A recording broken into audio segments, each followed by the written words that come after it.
Salut, c'est Fabrice, bienvenue dans cette vidéo. Alors aujourd'hui je vais vous parler d'un outil qui n'est pas forcément très connu. Alors je ne sais pas si vous utilisez Dropbox. Dropbox qui est un service de synchronisation pour tout simplement synchroniser tous ces fichiers.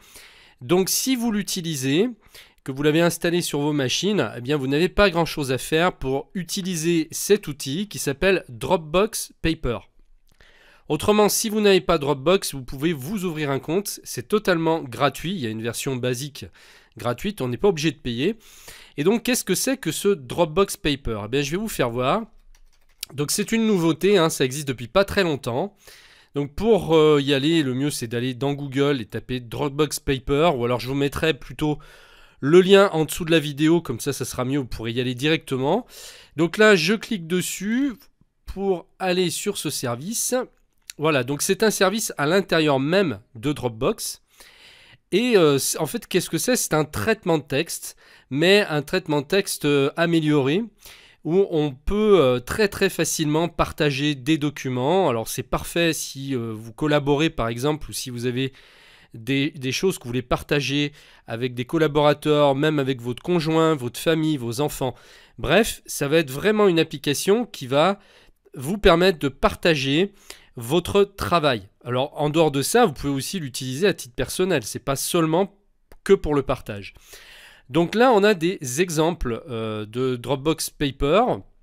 Donc on a ici un exemple de note de réunion, exemple de document, exemple de liste de tâches, exemple de brainstorming, prise en main de Dropbox Paper. Donc là justement, on nous explique comment le prendre en main. Et ça donc, dès que vous allez l'ouvrir, vous aurez ce document-là qui vous expliquera, et puis présentation du projet, donc de quoi traite votre sujet. Donc voilà, vous avez plein de modèles, il suffit d'aller dessus.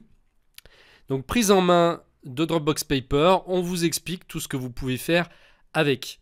Donc là, en fait, c'est un document que eux, ils ont fait, mais qu'on peut modifier. Voilà, là, je peux par exemple modifier le texte. Hop, je peux effacer ça. Alors les fondamentaux, la solution de Dropbox Paper est idéale pour noter des idées et obtenir rapidement l'avis des membres de votre équipe, puisqu'ils peuvent mettre en fait des commentaires. Cet espace de travail flexible vous permet de rédiger du texte, de créer des listes de tâches ou d'écrire du code.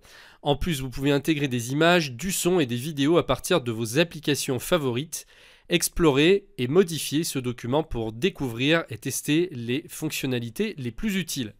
Ce document vous appartient totalement, vous seul pourrez voir vos modifications à moins que vous ne décidiez de le partager.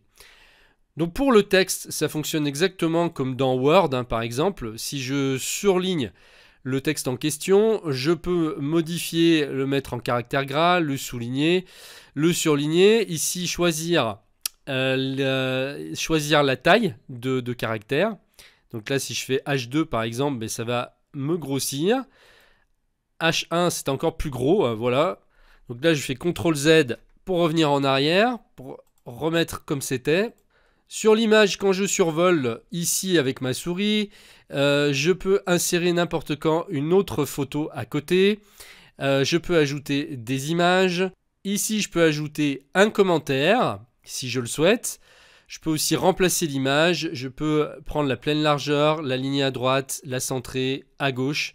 Donc pour ajouter un commentaire, je clique ici. Et donc là, les commentaires, comme je vous expliquais, c'est plutôt intéressant quand vous travaillez en équipe et que il y a des gens, par exemple, qui modifient le document ou qui font des travaux. Et bien comme ça, ils peuvent l'indiquer en postant, par exemple, des commentaires. Donc si on descend ici, vous voyez qu'il y a plein de mises en page possibles pour vos photos. Vous pouvez vraiment mettre la taille que vous voulez, les cadrer. Les aligner tout ensemble. Vous pouvez ici ajouter des emojis. On va pouvoir ici insérer des vidéos YouTube directement.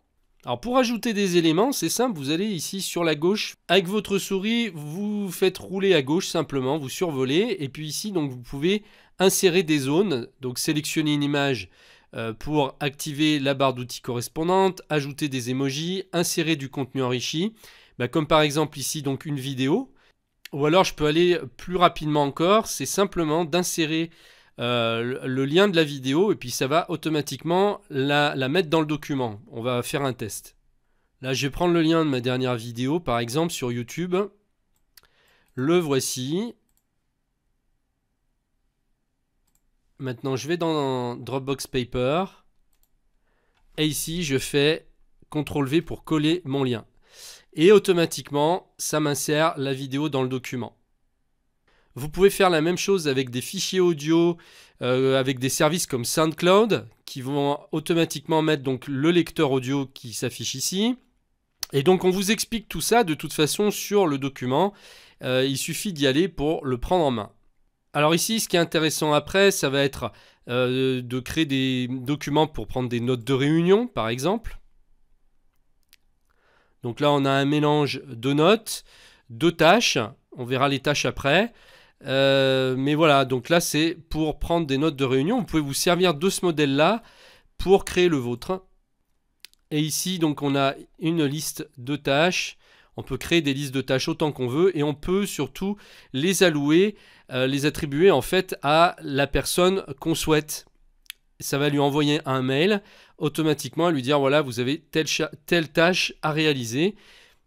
On peut bien sûr mélanger des listes de tâches avec du texte, on fait vraiment comme on veut.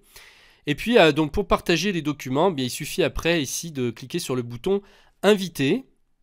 Et là vous renseignez ensuite l'adresse email de la personne à qui vous voulez envoyer le document, avec qui vous voulez le partager. Vous avez aussi la possibilité de copier un lien directement, comme ça. Là, vous avez copié le lien du document, vous pouvez l'insérer dans un email après, vous pouvez l'insérer sur les réseaux sociaux, le rendre public également. Ici, on a une présentation de documents. Donc là, si je clique sur l'icône, ça nous affiche donc une présentation, ça nous grossit le document si on veut par exemple le projeter ou faire une sorte de PowerPoint. C'est la même idée, un PowerPoint de Microsoft. Voilà, ça fait une présentation un peu dans le même style. Voilà, donc là, vous avez différents modèles que vous pouvez utiliser. Ici, vous pouvez trier vos documents en les classant par favoris. Vous avez ceux qui ont été créés par vous ou partagés avec vous. Si ce n'est pas vous qui l'avez créé mais quelqu'un d'autre, vous allez le retrouver ici. Et puis consulter récemment, ça vous classe vos documents par ordre chronologique, c'est-à-dire que le dernier que vous avez consulté ou modifié arrive en haut. Vous pouvez aussi utiliser ici créer à partir de modèles. Si je clique ici, on va vous proposer un modèle de brainstorming, de notes de réunion, de plan de projet. Vous pouvez aussi importer un document Word si vous le souhaitez ou un fichier texte brut. Donc si vous voulez transférer un document que vous avez fait sous Word, avec ça vous n'aurez aucune difficulté, il suffit de cliquer sur importer. Vous allez chercher sur votre disque dur votre document Word, vous faites ouvrir et ça va l'importer. Et puis si vous voulez commencer sur un document vierge, vous cliquez sur le bouton bleu créer un document. Et là, vous partez sur un document totalement vierge. Voilà pour ce qui est de Dropbox Paper. C'est un service assez novateur, je pense. C'est un petit peu la nouvelle génération du traitement de texte. Je pense qu'à mon avis, ça peut devenir assez addictif et qu'on peut très facilement remplacer Word par cet outil-là. Voilà, je vous remercie de m'avoir suivi et je vous dis donc à très bientôt dans une prochaine vidéo. Au revoir.